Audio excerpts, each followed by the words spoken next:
Fashion Week itu kan Ya, ada ya, yang yang ditawarin apa sih kayak beasiswa itu kan, terus anaknya nggak mau karena dia pengennya bikin konten gitu. Ya emang bener sih, karena sekarang dari bikin konten dari Reels, Dapet TikTok uang. bisa ya. Sebagai penonton tuh bisa apa ya, ngasih saran atau kritik biasanya ke konten creator, karena itu bisa lebih apa ya, nyemangatin kayak Oke. gitu-gitu sih. Ya.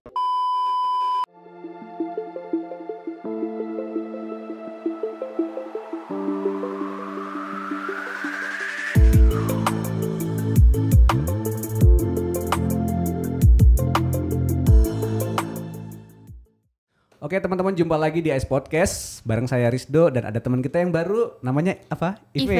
Iya, Ive. Salam Ice semuanya, integrity, care, and excellence. Nah, Ive ini seorang seniman, aktif di UK Tarinya Maranatha ya berarti? Iya, Atau, di UK Seni. UK Seni, Bener. ya. UK Seninya ada dance yang khusus ya. Iya, bener. Kamu modern atau yang ini juga, tradisional juga? Dua-duanya sih Yes. suka ikut. Nah, kelihatannya teman-teman jadi ini emang penari gitu ya. Tapi bukan KKN lagi di desanya, bukan. Kamu juga katanya konten kreator ya, Be ya? Iya, benar. Sering bikin di mana? Aku sering bikin video dance di Instagram, TikTok.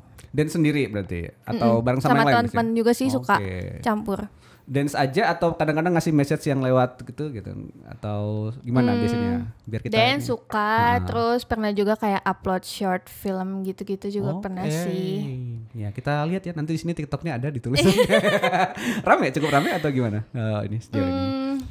Lumayan, tapi ya beda-beda sih engagementnya.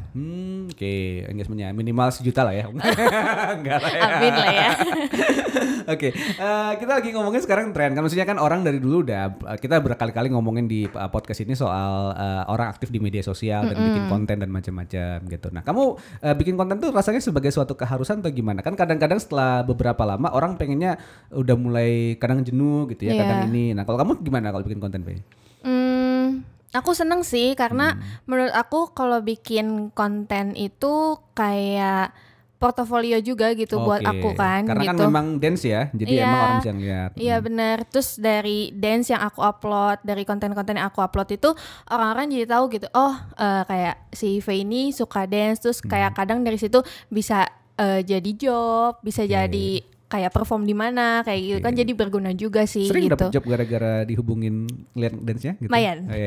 Jadi ngomongnya, aku lihat kamu dance di sini gitu ya. Iya Jadi gitu kan, jadi seneng juga, jadi kayak konsisten gitu bikin konten dance-nya juga. Oke. Gitu. Tiap berapa lama biasanya kalau di konten?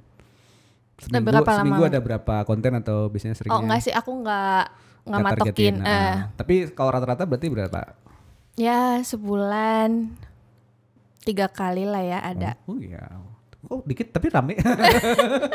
Jadi berarti kayaknya ini kualitasnya memang bagus ya. Jadi orang jadi ngeliat Iya. ya. Yes. Gak apa-apa, sombong aja dulu. Kalau masalahnya tambah kan nanti kita bisa lihat ya. Ini teman-teman bisa share nanti ya. Kita taruh nanti di bawah tapi nggak kita tutupin habis itu ya. Lebih aktif di TikTok berarti sama Reel Instagram berarti ya. Karena kan dan berarti iya. kan video-video pendek banyaknya ya. Lebih ke real sih kalau sekarang. Dan memang jadi ini ya, maksudnya audiovisual itu kan memang sesuatu yang lebih dilirik sekarang ya. Jadi Betul. emang itu. Nah, kalau pendapatnya V sendiri, kita lagi ngomongin ini satu spesifik temanya soal orang-orang yang bikin rela mati demi konten lah gitu ya. Jadi bisa bikin apa aja gitu ya, bisa bikin prank sampai orangnya marah-marah, bisa bikin orang memperalat kemiskinan gitu ya, bisa yang lain gitu kan. Atau ya kita tahu lah tren-tren para selebriti juga kan suka ini, bisa bikin drama-drama yang nggak penting gitu. Nah, kalau V sendiri pernah tergoda nggak untuk bikin yang kayak gitu, yang sensasional, kontroversial, itu apa macam-macam. Apalagi kalau di ini kan biasanya kan kalau perempuan ngedance kan itu ada pasti kesana kan, ke arah-arah yang mungkin lebih vulgar atau apa gitu. Nah, pernah tergoda untuk bikin konten yang kontroversial nggak? Enggak sih. Enggak ya? Enggak. Karena aku kayak bikin kontennya ya udah yang baik-baik aja gitu. Karena kan ada ya banyak banget gitu orang yang bikin konten tuh yang membahayakan juga gitu kan sebenarnya gitu. Kayak challenge gitu yang ini challenge terus prank gitu. Iya sih beberapa kali. Aku nggak sanggup. Nggak sanggup. Apa nggak kuat mental? Tapi kan gini, kadang-kadang kayak modern dance itu kan walaupun niatnya cuma dance beneran kan orang bilang oh terlalu seksi atau apa, atau itu kan kadang-kadang ada efek itu ya. Iya sih, ada gitu. juga. Pernah di komen yang seperti itu nggak dirimu? Pernah sih. Padahal nggak ada niat kan, maksudnya nggak ada niat untuk itu gitu kan. Jadi ya itu. Tapi karena kan memang ya udah bikin sesuai temanya gitu kan sebenarnya. Cuma ya ada aja yang bilang bajunya lah terlalu seksi atau apa gitu. Biasanya kalau nanggapin yang kayak gitu gimana? Enggak sih, aku jarang, males.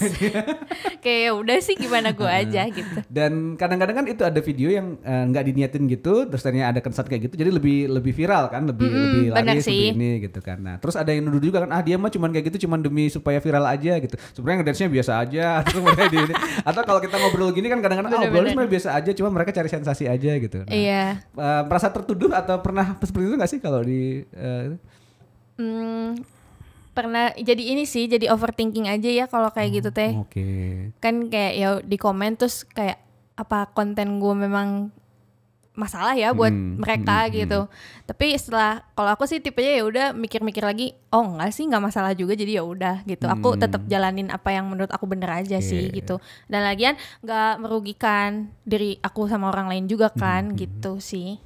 Pernah ada yang nawarin bikin konten yang lebih kontroversi gitu atau Enggak sih, palingan kalau teman-teman cuma ngajak bikin kolaborasi, collab ini yuk, dance ini yuk, kayak gitu-gitu aja sih. Nah, kalau teman-teman kita sekarang kan pasti ada juga ya teman-temannya sekarang konten kreator dan udah mulai bikin gitu. Pengen cari sensasi tuh dengan bikin prank, dengan bikin yang lain-lain gitu. Komentar kamu gimana kalau ngeliat yang kayak gitu? Menurut aku nggak apa-apa sih, cuma kamu ngomong aman, tadi ngomongnya di belakang nggak gini deh. Enggak, menurut aku nggak apa-apa, coba kayak gitu kan maksudnya kreatif ya gitu kan. Terus kayak kreativitas orang tuh kan ya beda-beda, cuma ada baiknya kalau ditaruhnya di tempat yang benar gitu loh. Misalkan kalau ya mau bikin konten yang memang mau di jalanan gitu atau gimana ya, seenggaknya ada izin dulu lah atau gimana gitu biar nggak mengganggu sekitaran juga gitu kan, gitu sih. Soalnya aku pernah ini kayak lewat satu gang gitu kan, di gang, terus kayak mereka ada yang lagi kayak story atau bikin vlog deh di tengah jalan gitu. Itu benar-benar bikin macet sih kan, kayak gitu nggak enak juga ya gitu, mengganggu yang lain jadinya. Kayak gitu. Nah kayak gitu sih, maksudnya harus lebih diperhatiin gitu, biar biar kreativitasnya tuh tertuang dengan betul gitu. Tapi kan memang ada orang yang nonton karena suka kontroversinya ya. Bener sih. Orang-orang suka drama sih ya. Iya tuh. Kadang-kadang bisa kayak gimana gitu kan. Iya. Sering banget kan kalau di TikTok atau di Reels tuh ngeprank istri atau ngeprank suami, ngeprank pasangan, ngeprank ini sih, gitu kan. Sampai mereka berantem nggak tahu tuh drama, nggak tahu beneran gitu ya. Jadi itu gitu. Terus ya macam-macam sih ya. Tapi gitu. Sebenarnya itu bisa dibikin skrip gak sih sebenarnya? Iya, ada sketsnya sih kadang-kadang gitu. Pasti. Bisa jadi skets, bisa jadi itu gitu. Ada juga yang mereka pas lagi pacaran bikin konten bareng-bareng prank-prank gitu. Akhirnya mereka putus, gimana kontennya? Gak tahu. Ya kan gak tahu ya. Cuma kayaknya itu mah drama gak sih kayaknya. Nah mungkin kita bisa ngeliat seperti itu. Tapi kan orang ada juga yang suka ya gitu. Ada juga yang emang nikmatin gitu kan. Dan komen-komennya kan kadang-kadang rame dan lucu gitu. Bener. Belum lagi kalau itu satu berhasil sukses ditiru sama yang lain gitu. Bener. Kan. Seperti itu. Jadi keenakan gitu ya dilanjutin terus. Ya apa ya kalau mau dibilang. Kadang-kadang kan orang rela melakukan apa aja demi konten gitu. Bener kan, sih. itu. Apalagi kalau sempet inget ya yang kemarin ada konten di TikTok kalau gak salah ya. Yang anak-anak yang sampai ngadang truk dengan badannya itu loh yang sempet itu kan sempet itu kan tuh bahaya banget kan gitu. Gila sih. Iya makanya yang kayak gitu-gitu kan. Saya kayak ya dia demi viewers aja sih sebenarnya kan. Iya sih, tapi kan kalau dia meninggal kan yang viewersnya yang lihat di sana kali ya gitu. Di alam yang baru kayaknya. Mama papanya bisa sih numpang. Parah, ini dark teman-teman, jangan diterima ya gitu. Tapi emang nggak tahu kenapa orang bisa kepikiran kayak gitu ya, maksudnya demi viewer atau demi itu. Kalau lu sendiri lihat gimana? Gimana ya? Kayaknya kalau berkonten tuh kayak zaman sekarang udah kayak apa ya? Kebutuhan ekspresi diri ya? Iya, kebutuhan gitu gak sih? Karena kayak waktu itu aja yang Fashion Week itu kan ada yang ditawarin apa sih kayak beasiswa itu kan. Terus anaknya gak mau karena dia pengennya bikin konten gitu. Ya emang bener sih, karena sekarang dari bikin konten dari Reels, dapet TikTok bisa dapat TikTok. Kayak aku aja sendiri tadi bilang kan kayak upload dance gitu doang tuh bisa dipanggil gitu kan, dapat job kayak gitu. Bukan cuma iklannya tapi dapat karena portofolio yang kita buat bener, gitu kan. Jadi ya memang berguna sih sebenarnya bikin konten tuh. Tapi ya gimana kita kemasnya baik atau enggak sih. Dan mungkin ini juga kali ya. Jadi karena mungkin dia kurang dapat atensi di yang ini, jadi karena dia di situ dapat diperhatikan dan dipuji atau dikomentari buruk sekalipun, tapi jadi semacam naik, ada yang jadi famous gitu ada ya. yang memperhatikan dia paling enggak gitu kan, seperti itu jadi kebutuhan juga, dan mungkin karena mungkin anak-anak dan generasi zamannya V sekarang gitu ya. Benar. Ini V ini masih muda ya berarti. Semester berapa sekarang di ini? Sekarang masuk 7 ya, sastra Inggris ya di Maranatha. Nanti kita lupa kenalin tadi, tapi nggak apa-apa. Jadi itu tadi. Jadi mungkin di zaman yang udah terbiasa dengan digital, mungkin atensi dari bukan cuma orang dekat ya, tapi juga orang-orang jauh, dan mungkin jadi sangat viral sekali, jadi lebih banyak, itu juga jadi kebutuhan kayaknya ya. Iya, betul. Iya benar. Kamu merasa kebutuhan gak sih? Enggak? Kadang-kadang merasa sih. Ya, jadi ada seneng kan, maksudnya kalau orang like, kalau ini gitu kan. Terus ada perasaan kayaknya kita bikin konten kok kurang banyak yang like kayaknya, jadi ada. Kadang aku juga merhatiin sih itunya sih, insight-nya gitu kan. Oh, kok hari ini ngupload video ini turun ya, gitu kayak gitu sih. Jadi lebih merhatiin. Terus gimana ya caranya biar naik lagi gitu sih. Dan kadang-kadang value seseorang akhirnya jadi dihitung dari itu kan. Dari view, dari ini gitu. Benar, followers gitu kan. Sering itu content creator ngumpul-ngumpul dan berusaha rendah hati, followernya berapa gitu kan. Enggak sih, baru 500.000 lah gitu ya. Iya benar. Iya, itu jadi ini juga, jadi seolah-olah value-nya kita gitu. Jadi seperti gelar sarjana, seperti pengalaman organisasi dan macam-macam, itu jadi value juga kan, jadi masuk ke kayak kurikulum vitae-nya kita kan. Benar. Gitu. Benar. Jadi portofolio gitu. Dan jadi harga diri kita juga mungkin ditambahkan di situ kali ya. Value apalah bahasanya. Kayak profile kita gitu lah ya, CV ya, CV-nya kita, jadi bisa berbangga gitu. Jadi orang zaman dulu cuma berbangga sama gelar dan pendidikan dan pengalaman organisasi dan macam-macam. Sekarang ditambah follower dan subscriber dan viewernya ya. Betul, gitu. Benar. Oke, jadi kayaknya memang ada kebutuhan itu sehingga akhirnya orang butuh ini ya, bikin segala konten macam ya, segala macam, dan kadang-kadang rela berkorban, nggak tahu rela berkorban atau rela apa ya. Gitu. Bikin drama atau bikin konten. Apalah gitu ya gitu. Untungnya teman kita di sini belum ya, nanti nggak tahu kalau nanti. Belum. Jangan sejauh dong. ini kan bikinnya karya sendiri ya gitu. Tapi kan memang terasa kan ya, kalau disukain atau nggak disukain itu terasa di hati kan. Iya, gitu. kerasa sih. Jadi jadi lebih tahu kayak konten mana yang lebih disukai sama orang-orang. Dan akan membuat konten yang akhirnya lebih disukai itu kan gitu. Bener sih. Bener. Tapi gak bahaya. Gak bahaya. Iya gak apa-apa. Di situ bukan ajang bela diri kok. Tapi kita bisa ngasih refleksi ke teman-teman yang lain bahwa ya memang itu fenomena sekarang ya, bahwa ada orang yang memang akhirnya bisa melakukan banyak hal apa aja demi konten gitu. Nah teman-teman mungkin bisa kasih kolom komentar, apa teman-teman pernah lakuin atau teman-temannya pernah lakuin gitu kan. Mungkin karena malu ceritain diri sendiri, sebut aja teman saya dulu pernah melakukan ini gitu ya, boleh gitu ya. Share di kolom komentar kira-kira apa yang hal-hal yang ekstrim mungkin ya, atau yang pernah dilakukan demi sebuah konten gitu kan. Atau mungkin ya gitu, akhirnya rasanya teman-teman pas bikin kontennya di like atau dihujat itu seperti apa ya. Lebih seneng kayaknya. Ya bisa jadi seperti itu. Ada juga mungkin yang menikmatin karena dikritik habis-habisan gitu, jadi seneng gitu ya, seperti itu. Bisa jadi drama baru gitu. Bener. Tapi itu memang fenomena di kita ya berarti. Indonesia sih. Karena sekarang kita sudah mulai masuk ke digital native yang udah ini udah terbiasa dengan itu, dan kayaknya kita harus menerima itu sebagai bagian dari kehidupan ya, bahwa akan ada sebagaimana di dunia nyata ada orang yang drama, di dunia maya juga pasti lebih banyak dan dramanya lebih variatif ya teman-teman. Bener. Ya jadi kalau menyikapinya bagusnya menurut Faye kayak gimana? Melihat semua drama-drama dan ini baiknya sebagai penonton dan sebagai pembuat konten seperti apa?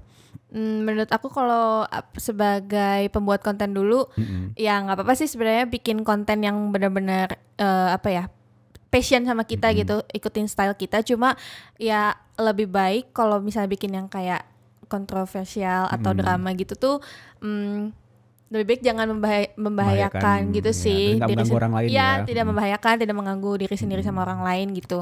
Kalaupun harus kayak ada drama-dramanya ya kan ada ininya, skripnya biasanya. Jadi harus ada drama aman lah ya, mending kan drama aman gitu ya, jangan drama yang berbahaya. Iya gitu sih. Kalau buat yang nonton gimana? Buat yang nonton, ya apa ya? Ya kalau misalnya suka sama konten kayak gitu, ya nggak apa-apa, terus aja ditonton gitu. Terus ya kalau bisa sih sebagai penonton tuh bisa ngasih saran atau kritik biasanya ke content creator, karena itu bisa lebih apa ya, nyemangatin kayak gitu-gitu sih. Ya, dan biasa juga mulai juga mencari variasi konten ya, jangan cuma yang drama-drama gitu. Betul. Kontennya Faye misalnya, bagus. Kalau teman-teman pengen belajar modern dance bisa loh nanti. Ada tutorialnya nggak dibikin konten? Pernah bikin nggak? Enggak sih, aku nggak bikin tutorial. Saya kasih usul supaya bikin. Boleh ya, kayak gini bagus. Oke, thank you banget teman-teman yang udah mendengarkan obrolan kita saat ini. Terima kasih juga ya Faye udah berbagi di sini. Iya, terima kasih. Kita tunggu lagi obrolan-obrolan berikutnya. Siapa tahu nanti kita bisa ngobrol lebih seru soal dance atau soal hobi atau soal yang lain ya gitu. Nah teman-teman silakan share di kolom komentar tadi apa yang menjadi yang teman-teman perhatikan soal konten-konten zaman sekarang dan drama-drama di baliknya ya gitu, dan bisa share juga pengalamannya saat bikin konten-konten yang demikian. Sampai jumpa lagi di bahasan Podcast berikutnya. Sampai ketemu nanti dengan obrolan yang lebih inspiratif dengan orang-orang yang lebih inspiratif sama inspiratifnya gitu ya di sini. Oke, salam aja semuanya, integrity, care and excellence.